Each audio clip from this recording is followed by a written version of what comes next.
Yeah, and right now, Tom, the election night headquarters is pretty quiet, but we certainly do expect that to change very soon. Now, Scott Brown may well be a controversial candidate here in New Hampshire, given his prior stint in the U.S. Senate, but representing the state of Massachusetts. But he certainly does have a lot of support here in New Hampshire. We know that. From Kelly Ayotte to former Governor John Sununu to Mitt Romney, a lot of GOP muscle, and there is expected to be quite a crowd here tonight watching the results. So what was he up to this morning? Well, I went for a run before voting with his wife Gail in Rye and continued the day talking to voters and making phone calls, pointing out that because of the aforementioned time in the Senate, his is a voting record that can be put side by side with the incumbent Senator Jeanne Shaheen.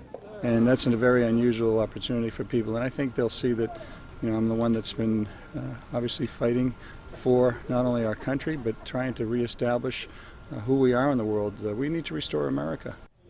Well, Brown and his family will be arriving here at the Grapponi Center in Concord any moment now. Results will be watched by supporters here in his election night party headquarters. But there's also, of course, some his competitors in the Republican primary who think that this could be a very different night. And that does include Jim Rubins, who also has a election night headquarters just a couple of blocks away from here. And that is where we find Andy Hirschberger, who is watching over there. Andy. Well, Josh, Jim Rubins spent time at the polls today in Bedford, where he said that he feels really good about tonight.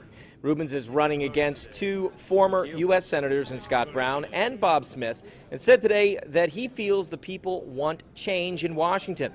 The former state senator from Hanover said that money is the problem with politics.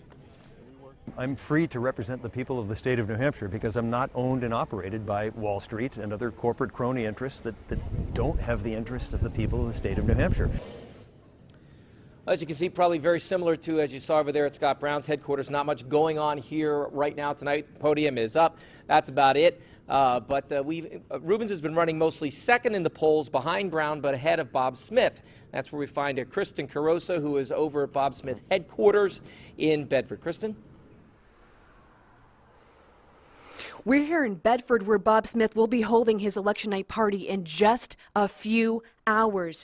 We met up with Smith earlier this afternoon, where he greeted voters at a polling location in Merrimack. After casting his vote this morning in Tuftonboro, Smith spent his entire day traveling the state to deliver his message one final time. Smith is fighting to return to the Senate, trying to regain his former title as United States Senator from New Hampshire. He served 2 terms in the 1990s until 2003. Smith was also elected to New Hampshire's 1st District House seat in 1984. If elected, Smith says he will focus on repealing Obamacare, laying out a plan to balance the budget, reduce the nation's debt, and end illegal immigration. I'm going to stand up and do that. I can't do it alone, obviously, but I will take Jeanne Shaheen on the issues. And if you want somebody who'll do that and contrast what we believe in, what she believes in, I think we win when people understand what we believe in.